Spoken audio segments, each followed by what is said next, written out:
So we're all looking for closeness and depth and intimacy, but we also want freedom and space. How do we work with these two profoundly different needs in our intimacy life? Stay tuned to the Deeper Dating podcast to explore this powerful question. If you've ever been disillusioned, disappointed, or discouraged in your search for love, and you know there has to be a better way to find the healthy, soul-filling love you've always longed for, then you've discovered the podcast for you. I know, as Ken's work personally has led me to find the love of my life. So here's your host of Deeper Dating, Ken Page. Hello, and welcome to the Deeper Dating podcast. I'm Ken Page, and I'm a psychotherapist, author of the book Deeper Dating, and co-founder of deeperdating.com, which is a site for single people to meet in an online environment that's fun, inspiring, kind, and respectful. In this podcast, I'm going to talk about the pull toward freedom and independence versus the pull toward intimacy and closeness. It's such a rich and important subject. So in this podcast, I'm going to share the greatest tools that I know to help you find healthy love and keep it flourishing and heal your life in the process, because the skills of dating are nothing more than the skills of love, and those are the greatest skills of all for a happy life. And if you want to learn more about the Deeper Dating path to real intimacy, just go to deeperdatingpodcast.com and you can sign up for my mailing list, learn about the classes that I teach, the free classes, the intensives, and you'll get some free gifts, and you'll also learn about how to use these ideas to transform your intimacy journey. And you'll also find complete transcripts of this and every episode. So I also just want to say that everything I'm going to share in this podcast is educational in nature. It is not medical or psychiatric advice or treatment. And if you feel that you need that, please do seek professional help. And finally, if you like what you're learning here, I would so appreciate it if you subscribed and left me a review. I've gotten the most beautiful reviews this week, and I just thank you so much.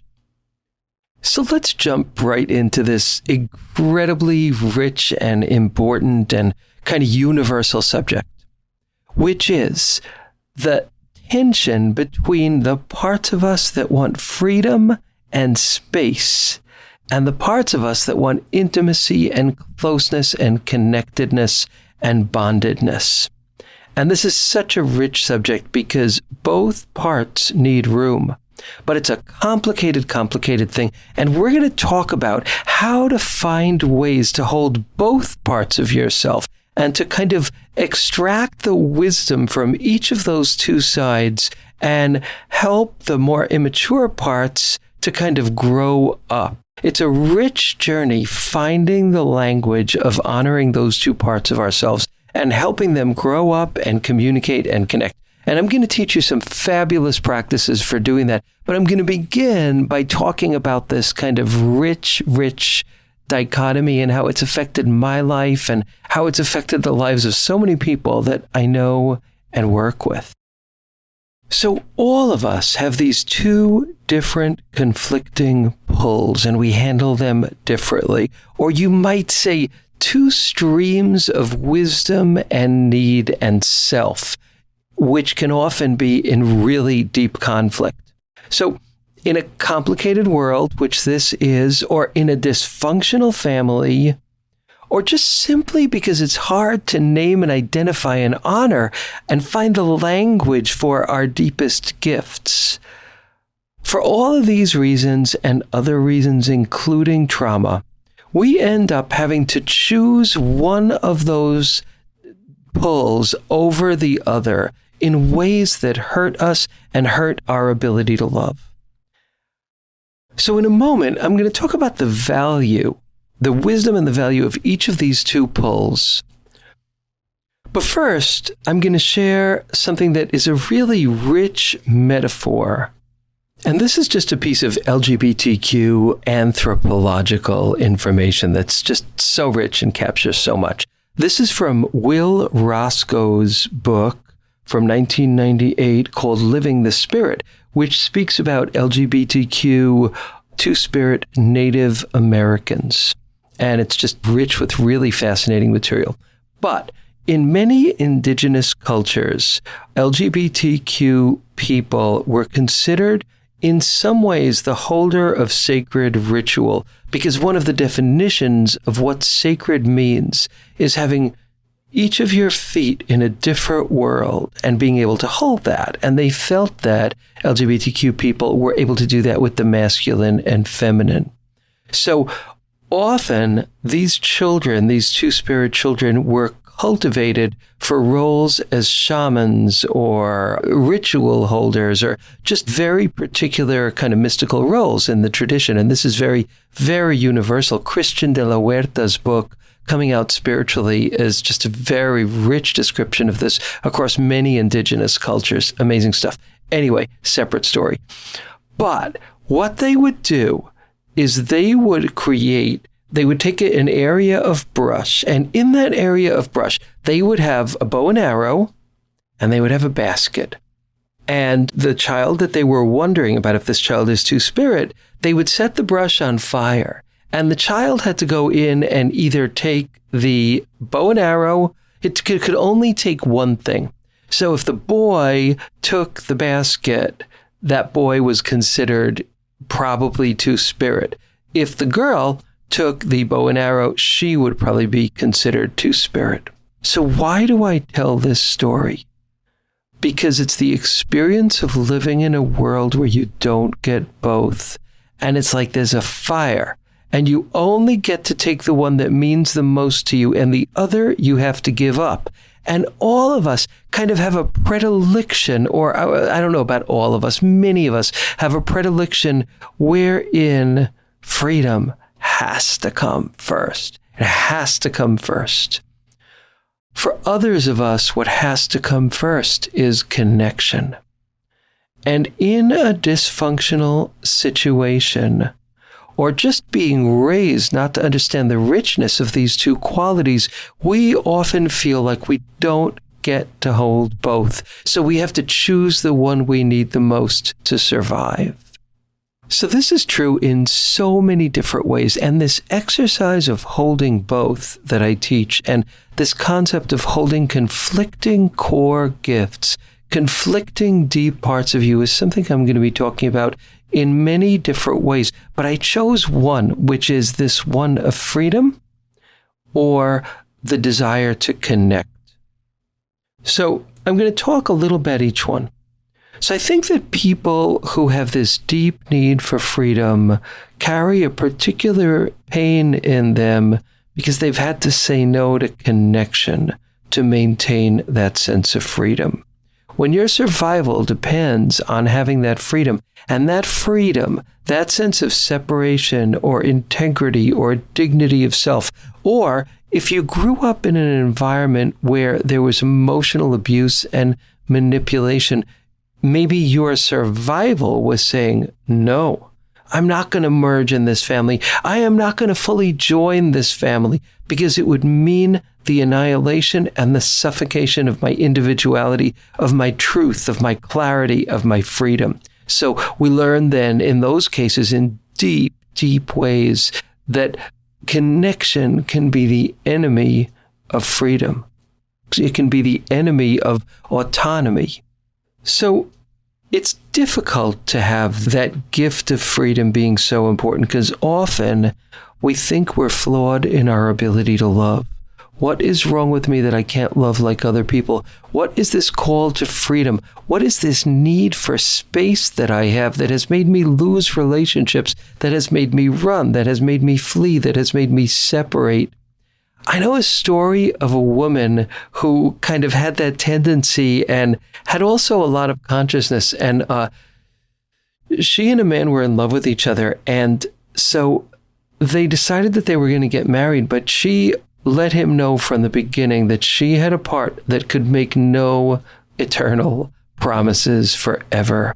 And she had a suitcase, which was her leaving suitcase. And she had it packed, and she said to him, I love you, I want to commit to you, but I need this suitcase because I cannot promise you that at some point I don't want to leave. And amazingly, he knew that she really loved him, and I guess he had just a lot of spaciousness. That suitcase remained there for decades, and they remained together, but she needed the suitcase.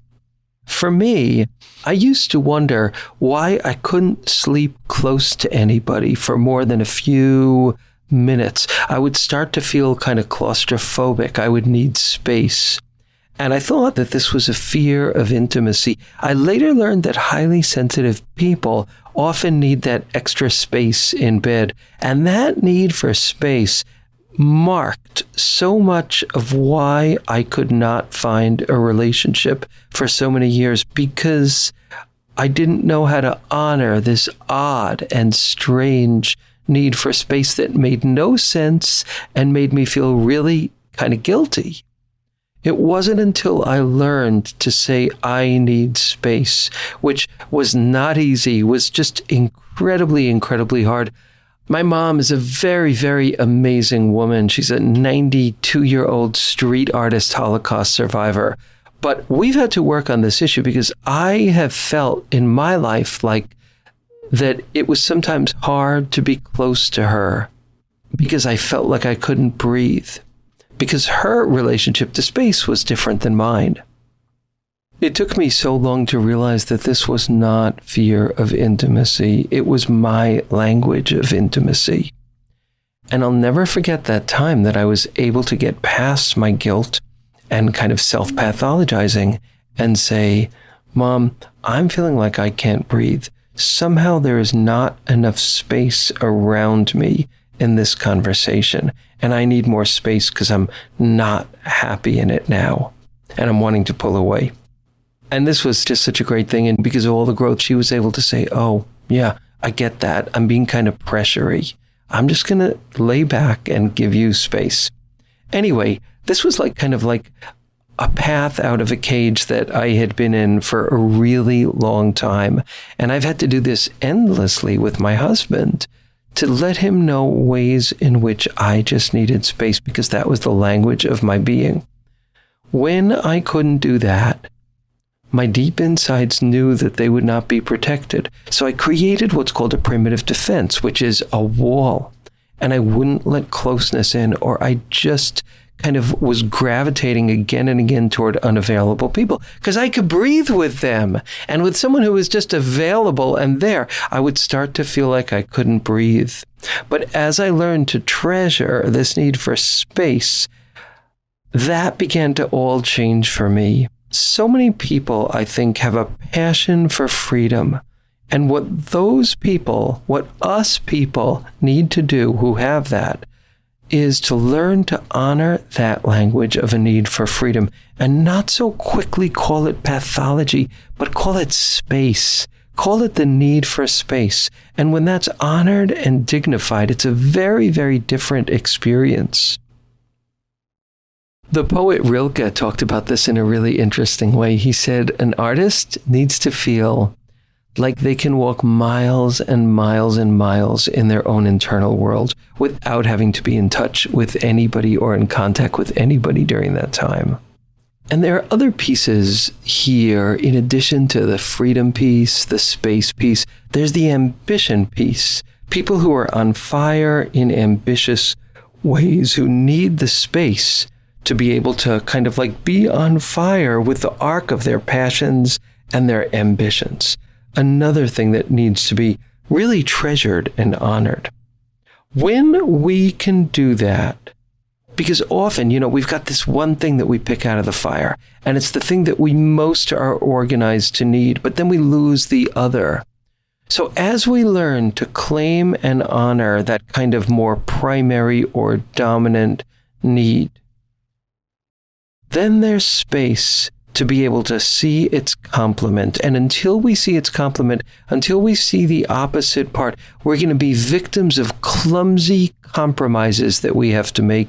We're going to shut people out. We are going to feel blocked. We are going to have problems loving ourselves. And we will either find ourselves again and again doing those acts of either suppression of self or acting out of self in a not very helpful, wonderful way. So this learning to treasure and dignify both is just such a rich and important journey. But now I want to talk about the people who need connection most and that experience. And I think that people who need connection kind of first in that primary way have another kind of suffering. And that's like, what is wrong with me that I need love so bad that I'm actually willing to give up parts of myself? That's a very, very difficult and painful thing to face. That's kind of codependency. And in many ways, codependency is just a misuse of a quality of caring about connection. It's kind of a poor use of that deep and profound need for healthy connection, where we fill up the space that the other person is not meeting with our own energy, with our own life, with our own resources. So once again, there's a particular pain that those of us who have that as a primary kind of part of ourselves, that's what we pick out of the fire and run with, is the need for connection. I can give up my freedom to some degree. I can give up my integrity because I'll die without connection. And it's a very profound thing. And it's painful and it's humiliating to think back on how we've given up pieces of ourselves because we wanted love so badly. But there is a treasure here. And those of us who do treasure that part of ourselves and realize that even though our culture shames us for that need in a million different ways, our need for connection is wisdom. And it's actually a kind of wisdom that the world is hungry for now. It's a wisdom that's denigrated in our culture. There's this kind of over-celebration and over-emphasis on independence versus interdependence, and the amount of pain that that has caused for our planet and our relationships and our inner lives is breathtaking. I have a friend who was a flying doctor in Australia, and he told me that when he worked with these Aboriginal tribes, if one of them had an injury, you couldn't just go in and say, "What hurts? Let's talk about it," because that seemed like the height of disconnectedness. You would have to start and say, how is your family? How is the community? How is, whatever the broader questions are? Because it would just feel like such a violation to just jump into talking about this person. It would just feel so kind of unkind and unconnected. This is a culture that in these ways treasured connection. And I say this all the time, our longing for love is wisdom. It is not weakness. So there is, just like with that primary need for freedom, there is a kind of grieving that has to happen when we face this and we say, look how much I've given up. Look how much connection I've had to give up for my love of freedom, my need for freedom. Look at how much of myself I've had to give up because of my need for connection. And so there's a grieving that happens, but then there is also a reclaiming. There's a rescuing that needs to happen with both of these.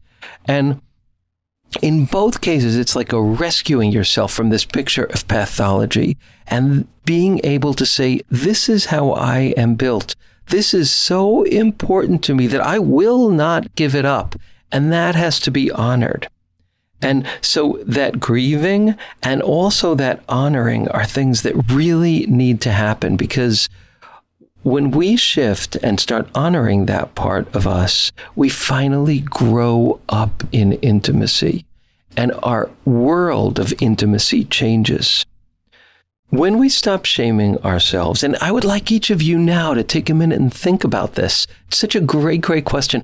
Like, which did you pull out of the fire in your life? Which was the one that you had to pull out of the fire? And it could be not a simple answer of one or the other. It could be in certain situations you've had to pull out one. In certain situations you've had to pull out another. That there have been a series of sometimes clumsy compromises that didn't end up working. Take a minute to think about that for yourself, and you could even pause the recording and just think, what did I need to pull out of the fire? What did I lose? How have I dishonored myself for this part of me, or for both of these parts of me? So the next time you're in a relationship and you feel a need for space and you feel like, oh my God, I'm so screwed up that I need this, or you feel angry that you're not getting it and you want to handle it in a reactive way, or you want to suppress that need, instead ask yourself, how is this connected to a core gift of needing space and freedom inside myself? How might I be able to honor that? And then the next fabulous question is, what would I need right now in this situation? It's a completely different path, but man, it makes a difference. And then the next question is, how can I express this with kindness and seeing the other person, but really make room for it at the same time as I'm making space for them, but making room for this need? This is radical intimacy, and radical intimacy with self. And so now I'm going to lead you in an exercise that I adore to help you be able to do this.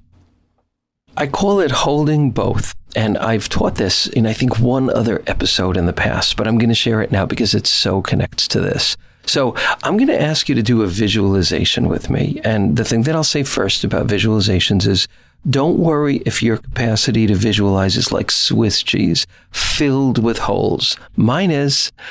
Don't worry if you focus somewhere else, you lose focus. I do. It's okay. What you just want to do is have those kind of sweet moments where you're there and you're present, and enjoy those moments. And those moments, if you do this with heart, you will have those moments and that will carry you. So don't worry about visualizing perfectly or anything like that. Sloppy spiritual practice. I am a huge, huge champion of that. So, okay, I'd like you to close your eyes if you can, only if you can. We're going to start together with one of these qualities. Let's imagine that you are a parent and you're sitting down and you've got these two children. And let's just start with the child who needs freedom and who even unconsciously pushes things away that in any way encroach upon that sense of freedom and autonomy and space. So just picture that part of you, because we all have that part of us, a part that needs that space and has had pain in the world because it hasn't gotten that. It hasn't known how to ask for it, and maybe has had to push love and intimacy away because it didn't have words to speak its truth and its boundaries. So picture this child of yours, the child for whom freedom comes first. And look at their face. See if you could let yourself see their beauty, just like, this beautiful quote by Edward Hallowell. The child who needs your love is not the child you pictured you should have. It's the child who's right in front of you right now. So this is the child who's right in front of you right now. It's the part of you that has to be able to breathe and have space and freedom. And now imagine that child sitting on your knee, one knee you pick. Your arm is around this child, and you're just letting them be them, and you're thinking of what it's going to be like for them to make their way in the world with this particular beautiful and complicated gift. And just have your arm around this kid. You're not trying to change them or help them grow or shift. You just have your arm around them and you love them and you're thinking about them. And now imagine the child for whom connection comes first. The child who will give up pieces of themselves for closeness and sweetness and goodness and connectedness. And look at this child's face. Look at the beauty in this child's face and the hurt in this child's face that they have incurred. And let this child come sit on your other knee and put your arm around this child and think about both the pain and the beauty this child is going to face in their life journey. And now just imagine, all you have to do is imagine that your arms are around both of these children and you're holding them both. You're not doing anything to fix or help or anything. You're just holding them both as these kind of amazing beings who have a path ahead of them. And they're your children. And just hold them and feel what it's like to hold both. just hold both. Take as long as you want with this. You could pause the recording if you like. And imagine what it would be like for you, because you are the parent. You are the primary caretaker of both of these parts of you.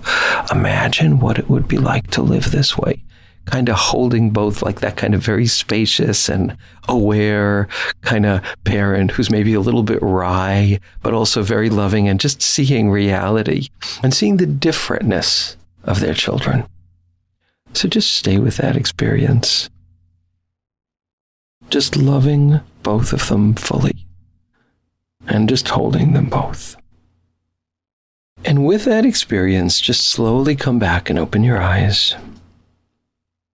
And I am so excited for you to think about your journey. I'm excited for all of us. I'm excited for me to think about our journey as we grow in our ability to give language and dignity to those two parts of ourselves in our relationships. How amazing that will be. Thank you so much for listening to this episode, and you can find a full transcript at deeperdatingpodcast.com. And I look forward to connecting with you on the next episode. And that's it for today's episode of Deeper Dating. Be sure to go to deeperdatingpodcast.com, as Ken has a few more gifts for you. Then join us on the next episode.